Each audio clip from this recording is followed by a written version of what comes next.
Here's some of the Suncatchers that I have. I put them on a little black background. Hopefully this is easy to see.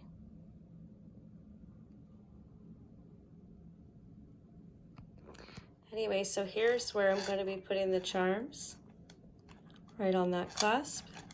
If you've watched my other video, you'll see that when I put them together, I make all of my Suncatchers have the same loop clasp bead, and that's how I add my kind of customizable character, I guess you would say. So for instance, like this, I have butterflies. I would probably take this charm and put some kind of a flower, maybe a rose, something that would coincide with this, obviously. With the dragonflies here, maybe I put like a lily pad, just a sunshine. I have tons of different options, so it's fun just going through and picking them and finishing all of these Suncatchers out. So I thought I would just kind of show you what I do.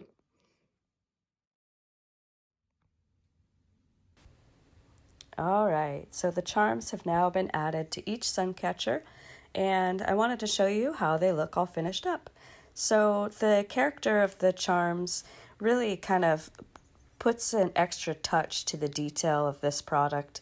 With the Suncatcher, you get to enjoy all the rainbow rays coming in from the window. You get to enjoy the sparkly beads. Well, now you get to enjoy an extra little added character of those charms.